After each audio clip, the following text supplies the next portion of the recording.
Well, good morning. It's 10:30. The Richland County Board of Commissioners is back in session for our department head meeting. So we have a packed house with department heads. So why don't we go around the room and introduce yourself, starting with Kate. How's that?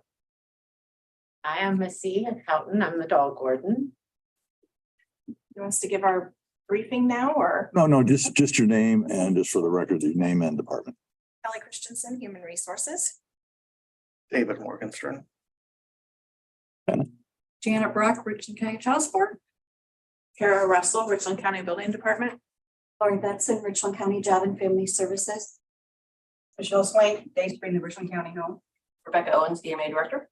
Amanda Miller, Richland County Wastewater Director. Andrew Keller, County Administrator. Josh Hicks, Building Maintenance.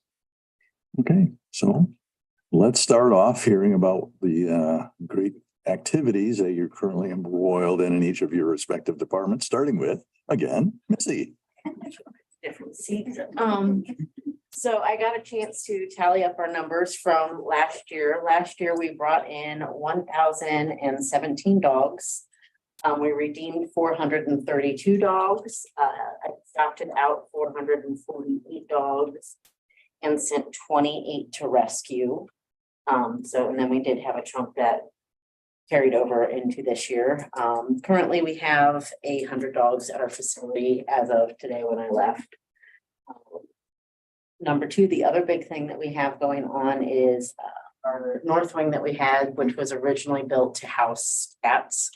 The commissioners had approved it for us to get new kennels put in, and those are being installed on Friday. So it's a little bit crazy right now. So because those were all ripped out by the maintenance department, they worked very hard for the past 2 days. Getting all that torn down and ready to go, but they will be on Friday, the installation and the delivery. And so hopefully by next week, we will have 14 cages over there that can house medium to large dogs, which will help us significantly because we were only able to house 4 large dogs over there and then dogs that were only under 20 pounds. So it will definitely help us with the space issues that we're having. The third thing coming up, we have 2 fundraisers coming up for us this month. Playtime Kennel is doing a Easter Bunny visit out at the shelter on the 25th from 2 to 4. The bunny will be there for kids and dogs. And if you bring a donation to the shelter, you can have their pictures taken with the Easter Bunny. And there will also be an Easter egg hunt starting at 2:15. And then from 5 to 8 the same day, there will be a Barks and Brew fundraiser at City Grill. Thirsty Dog will be doing a tap takeover, and they will have a silent auction and a 50-50 from 5 to 8. People should have their picture with the Easter Bunny. Yeah, it may be a conflict right there, but don't worry, the deputies will be on hand to make sure everything stays under control. You just had some Richland source coverage on Quest 2. Yes, for either for people to adopt or to come reclaim their dogs. So we did, last year we had reduced our impound fees to help motivate owners to come and pick up their dogs. And we have kept the reduced impound fees to facilitate owners redeeming their dogs. After that story ran, we did have people coming to reclaim their dogs. We actually had somebody come and redeem their dog where their dog had been there for 3 months just because they were like, I just was going to leave them here, but I didn't realize how full you were. So I guess I would come get it now. And so we're like, well, thanks. That was great. But so we're hoping that with that story that came out, that people will realize we really do need you to come and get your dog. Our facility is not just kind of a boarding or a place for you. Reboarding. Yeah. Okay, thank you, Missy. Kelly? Good morning. Continue to stay very busy in my area. A lot of various projects going on with several folks in the room, as well as Sheriff's Department and other groups. Have a couple of you in here negotiating your contracts this year, other contracts pending. The one thing of note I wanted to mention to the group, Benny Management has sent something out, but I just want to make sure it's on everyone's calendar.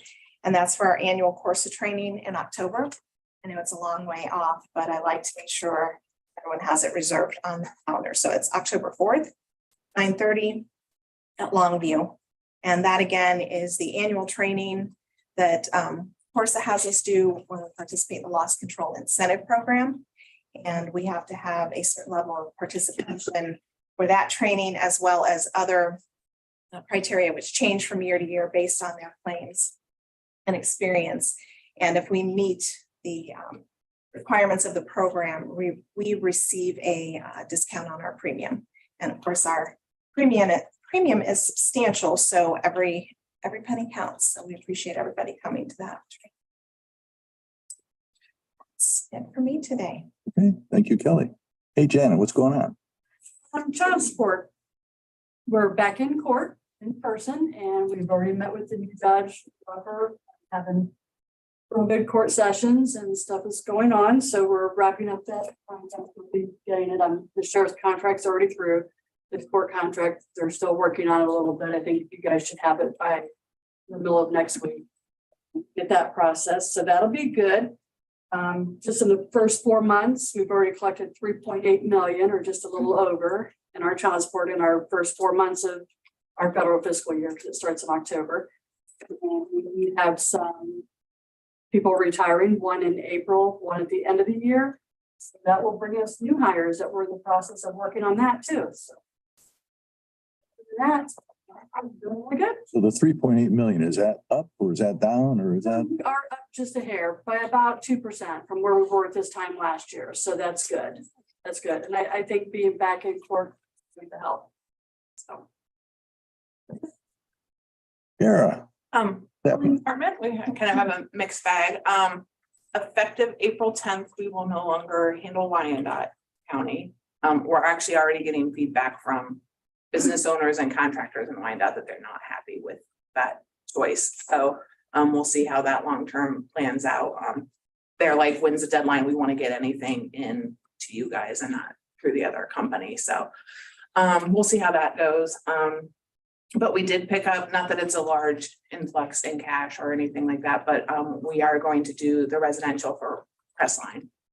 You know, it was in here. I'm actually meeting with the Willow Run people next week to just kind of go over where they are on their development and what we need to do to get that on track. And so we have that.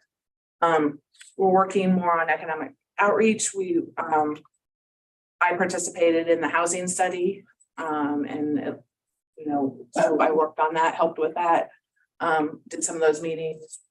Crawford County Economic Development invited us to their annual meeting. That's next week. So Ken and I will be attending that and get to, you know, have the people in Crawford County get to know us more. So we're going to start working on that kind of thing, you know, throughout our partner counties and Richland County as well, obviously. Do more outreach and working with the economic development and the business owners, just so they get to know us and know that we're there to help them. Because our goal is that the buildings are safe for their employees and for their customers, not to keep them from being open or anything like that. So we want them to know that we're a resource and not a hindrance to them. you're still looking at the fee structure. Right? Kind of got a whole bunch of ongoing projects that have kind of gone crazy with everything, so. You, hey Lori, what's going on? As some of you may have heard through the media, or it's trying to be publicized through the state as heavily as it can. With the end of the pandemic or the public health emergency, the state will discontinue what they were calling SNAP emergency supplement as of actually February 25th was the last date for supplements to be issued.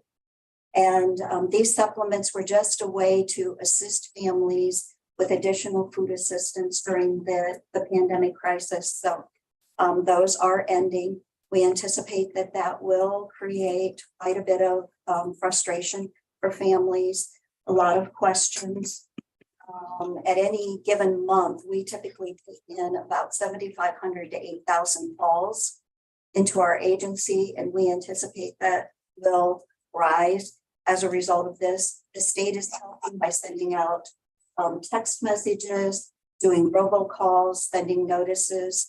We put the information out on our Facebook and do have quite a Facebook following of people who have become quite engaged in our policies and procedures and do contact us through Facebook. So that is one thing that is happening. And although those supplements have come out through the state, we have not really received much aggregate information regarding those supplements. The state did issue just a little blurb of information to us as of December 2022 in Richland County. 9,600 supplements were issued in the amount of $1.7 million. That's just the supplements. That's not the ongoing benefits that people have been. I think you're supposed to put your pinky up here and go like this when you say that, right? That was, Everyone catch the, Daryl, you catch the reference? No. Kelly, do you catch the you do catch the reference? Oh, I feel bad if Kelly. I mean, I get kind of you two on the same level there of pop culture. It's Austin Powers. 1 million. Andrew, did you catch it? No comment. An attorney. He did not catch it. plus in the midst of this, again, with the ending of the pandemic or the public health emergency, during the period of COVID, we could not terminate anyone's medical assistance or Medicaid assistance. If their income had increased, if they didn't submit paperwork for what we call a renewal of their services, it could not terminate the benefits. As of April 1st, we will start processing renewals again, and anyone that does not submit a renewal packet or is no longer eligible for Medicaid will be terminated from the benefits. So that is also going to make a huge impact for employees and communities. So those are the things we'll be dealing with over the next Medicaid. They call it Medicaid unwinding or returning to normal. Will be a process over the next 12 months. Thank you. So Michelle, are there really 20 words that you can make out of Dayspring? Because I'm not close to that. Probably more than that, actually. Gonna win then, I suppose. This is referring to Dayspring newsletter, where our residents very much enjoy having games on there. So this particular month, the opportunity to make at least 20 words out of the letters that make up Dayspring. The residents that win get to have a get bragging rights for the entire month.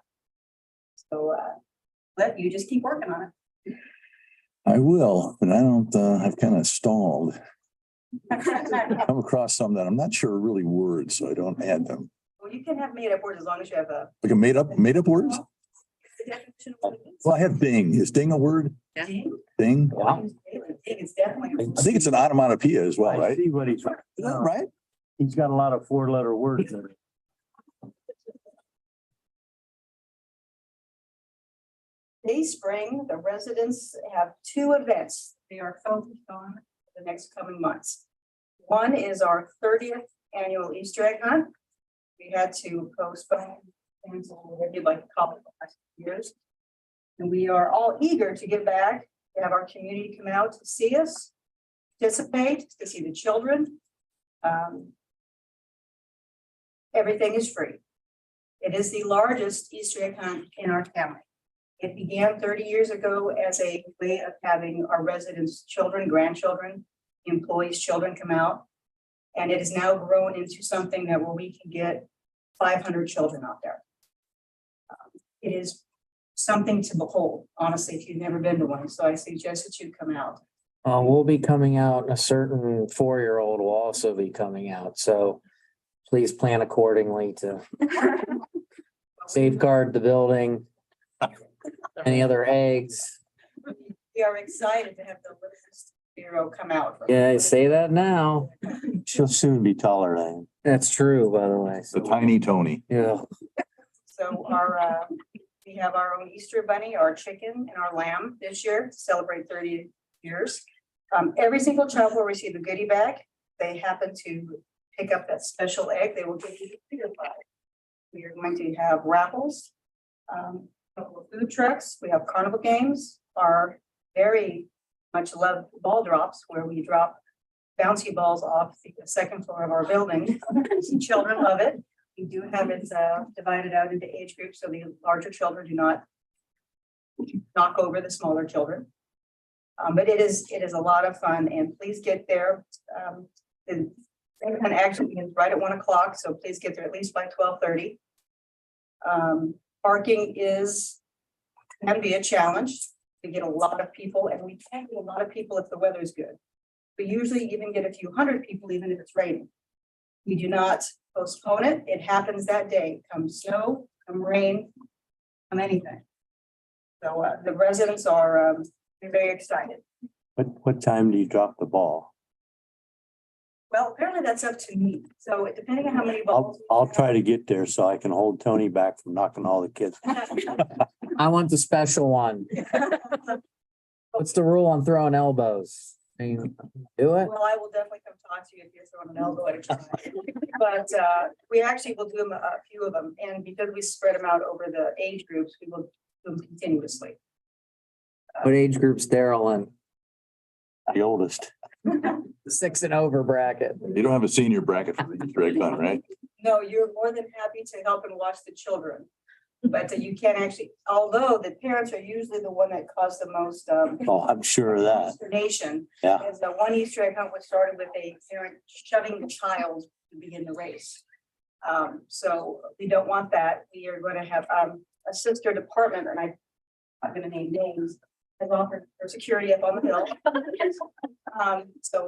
we okay, I believe. Although I think people are anxious to get back to normal. Who knows? Maybe somebody's going to shove a kid to start this hunt. We'll just see what happens.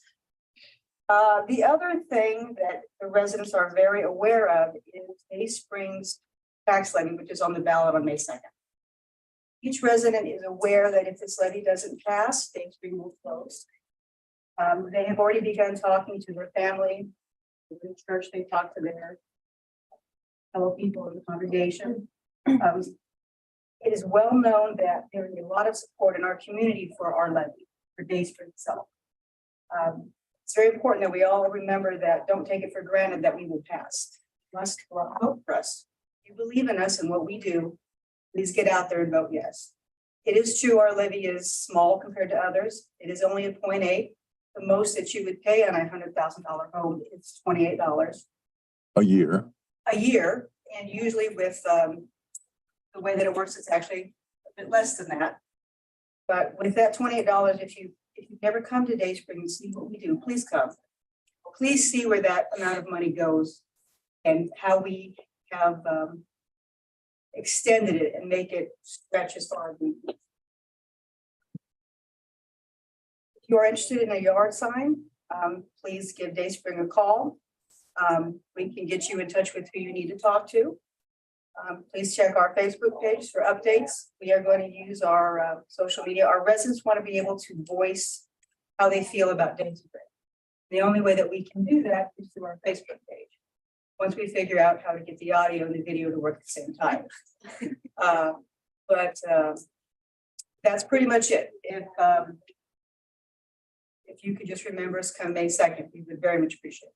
I know I have had requests for yard signs, and Daryl was kind enough to get some for me. I've got some in the trunk of my car, and I've got a list of addresses to drop them off to. So, thank you. I would like to add that Carl's being Carl. He just sent me, I think, 21 words from Day Spring. He wants some help. So He has the call to show off, by the way. He has the key. busy with things like this Just instead of other things. So that Just he, don't let him take pictures at your event, Michelle. We get a lot of complaints about his photography. I think we need to have a qualifier for some of these words. We come up with 21. Yeah. they're good. Nodding your head, those are real words, huh? Yeah, they are. Probably is a You don't- Grammy. Michelle, you Hey, don't- there's no fake news in my word. So there you go. Those are off the top of my head, Cliff. You can do better. I'll leave them here for you. You'll be, yep. Okay, the battle is on. Does spring and day count if it's in the word? Would those count? So spring and day, okay. That's the first thing you should get. Another word would be day. Day and days, does that count as two? Sure. Oh, man, you guys. For the record, last year I lost to Tony in the bowling, the charity bowling for New Hope last year, but I beat him by 1 pin this year. Okay, I would have had you the second game. so what I'm saying is Carl has 21. I will get 22. Well, I did that while also taking copious notes during the various Copious. reports. Copious. That's Is that not from it? Days. No, Is that- copious is is that not Hey, there. what does that No, mean?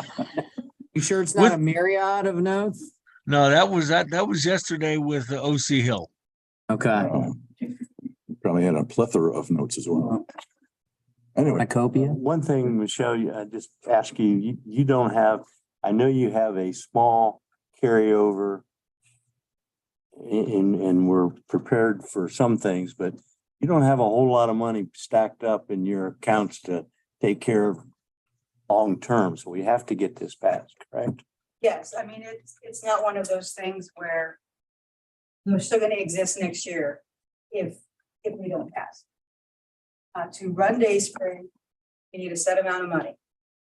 And we would have enough to close Dayspring. We would have to find a home for our almost 60 residents.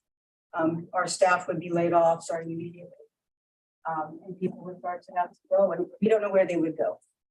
Because some of them really only have us. And our veterans they would have to go on a waiting list for veterans. We do have 20 veterans, 40% of our population are veterans. And we are one of, I want to brag, but we are one of the hot spots or the more favored place to put a veteran here.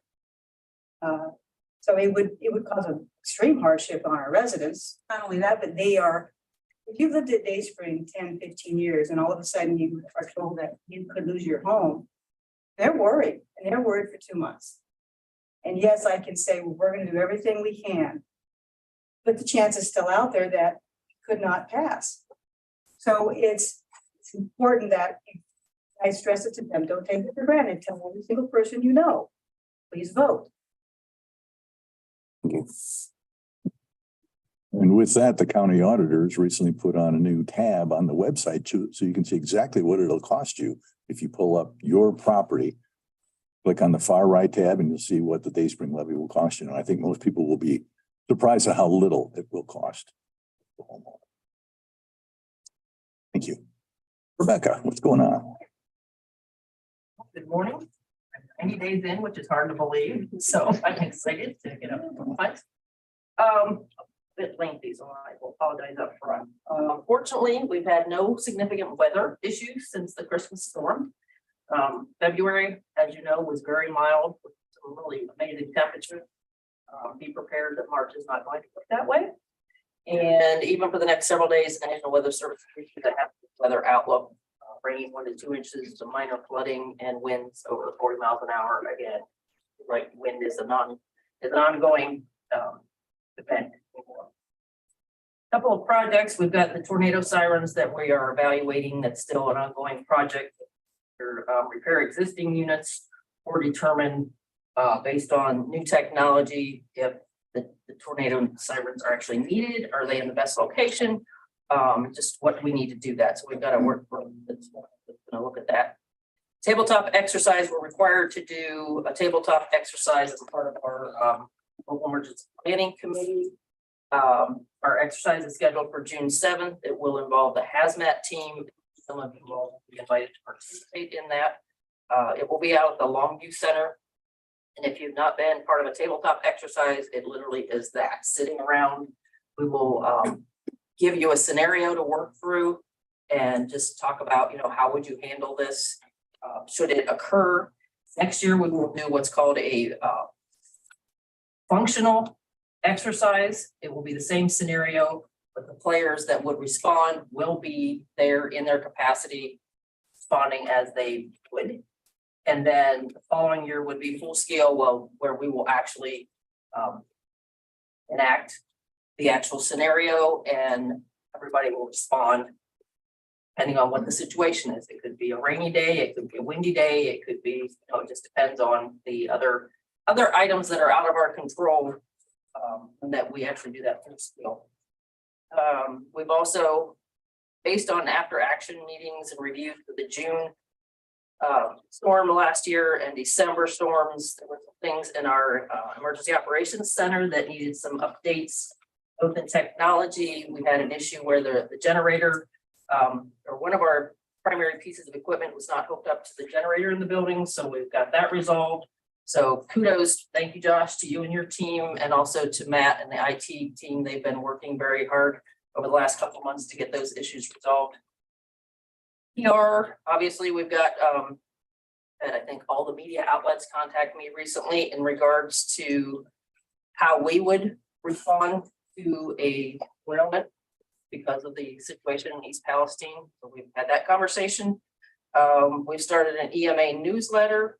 We also have joined the chamber so that we can promote the EOC, but also continue to build relationships with the those in the community and again, get the word out, but also how can we help them and what can we keep them help us. We've got storm ready certification that we're working on. That's due at the end of November. And that's a 3-year, I think 4-year certification now that really it's just a matter of, that's another resource to help us with severe weather planning, education, and just promoting what to do in bad weather. And then we've got 2 trainings coming up. Our severe weather spotter training, which is being conducted by the National Weather Service, is next Thursday from 6 to 7:30. That's at Pioneer. It is free, so please spread the word on that, and they can just call the EMA office to register. And then the Community Emergency Response Team, the CERT team, is offering a training March 10th, 11th, and 18th. And again, call the EMA office to find out more about that training as well. So there you go. Thank you, Rebecca. And we're meeting tomorrow on tornadoes, aren't we? Sirens. Hopefully we'll get some traction on that resolution. Okay, Amanda. You expect my crap to follow all that? And you got a pretty good lengthy list of projects as well. Lengthy list. I've got a few exciting things going on. The crazy weather that's been going on has actually been a blessing for wastewater. It's allowed us to get a head start on getting ready for our biosolids land application as soon as the fields are ready. So that's excitement for us. You know, we get rid of 250 tons of crap. Fertilizer, however you want to call it, or biosolids is how they're technically labeled these days. Other than that, my other excitement out here is that thanks to the commissioners and Andrew, we finally got an engineer picked for our Belleville upgrade project, and we're already setting meetings and working through some of the data issue collections that we need. So it's moving forward. I'm excited about that. Soon to start getting the design. Other than that, same thing. Other than that. Thanks, Amanda. Hey, Josh, what's going on? Been a busy 3 months. Contract services. Work here. That's a regular custodial cleaning. We got that all finalized. Starting to take effect here. Hot topic's been the elevators here at the courthouse. And a couple lengthy meetings about that. It's gonna be a long drawn out process. Inexpensive. We can't confirm that there's a rumor going around his new nickname is Steven Tyler. I can't confirm that though. The LP project, it's still ongoing. In with architect and engineer next week. Gearing up for spring. Well, before we break and before I ask the media if they have any questions or comments, I want to make 2 observations. And one is that I think the quality of leadership in Richland County as exhibited here is unsurpassed. I don't think you can listen to what we just listened to and not be proud of all the work that you do. Second observation is Josh is the sole male representative, the head director's head here. So I don't know if you can connect those 2 dots, but well done. Thank you. Any comments from the commissioners? Maintenance superintendent and I worked together and came up with 60 birds. Not. Really? You're also listening to all the reports. And the globe lights are coming pretty soon, right? We think, Josh, the return of the. Yeah, I need to reach, I'm gonna reach out. Cool. And Andrew, you got anything else other than to add that you and Josh are pretty word smart? None of this would be news to the commissioner, but to our other department. I mean, it's been a busy quarter. Of course, we wrapped up budgets in December. I don't really know what we do without Stacy during the budget process, Amen. or any other time of the year, but that's a busy time. Since that time, we do this. Amanda and Josh already hit a couple of our big projects with L2 and the Belleville. Westinghouse is down. If you have any questions, talk to Commissioner Barrow. Bricks are available, by the way. We're making bricks available to the public. I received a lot of positive feedback about that. What So are they selling, you know? they're free. Oh, how are they going? I mean, are they, people pick them up? Yeah, so we issued, yeah, you or Stacy attended for you yesterday because you had another meeting. Right. Effective March 6th, Monday through Thursday, they'll be available to the public outside on pallets. I jokingly say, well, supplies last. From 8:30, I think, to 3:30 out there along the 4th Street outside the fence. The land bank approved spending some money to have the contractors put them on pallets for people. And you can go out, and actually there's some downstairs if you want to go grab one. The hard part is finding engravers. I didn't realize how that's a delicate process, and so I'm looking if anyone wants to get it engraved or anything, is finding someone to do it. So there might be one local person, but I have tracked down a couple in Columbus because I think I'm gonna have one engraved. But it's not cheap either. And not on the taxpayers' money, by the way. So, yeah, they're available. It'd be kind of cool to have the Westinghouse. I'm gonna put the Westinghouse, like the date probably of demolition or whatever, and then put it in like a case or something. So. Anything else, Andrew? No, Fairgrounds roof project is substantially complete. We're still working through some things there. And Tyler Technology is doing a complete upgrade of their software systems through Tyler Enterprise Safety software, over $1 million. That's ongoing. That's all I have. Carl, any questions, comments? No, I Besides- think I'm still working on words, with Yes, yeah. now that Andrew has 60, I'm just thinking with respect to that, sorry, that's just for lawyers. No, I got nothing. Thanks, guys. The bar is pretty high now. I might have to concede this one. I don't know. Wait, did you just say the bar is really high with regard to the 60 that Andrew put together? Oh, yeah. Clever. Thank you. Anything, Al? Yeah, a couple quick ones. Michelle, I missed the date for the Easter egg hunt. It is always the day before Easter, so this year it's April 8th. You had all those nice Grandkids. words, and I want to make sure I put the date in. The other thing for Rebecca, anything planned for, it used to be called Tornado Safety Week. I think it's Severe Weather Awareness Week now coming up. We don't have anything specific at this point in time, other than we are going to get a proclamation from the commissioners.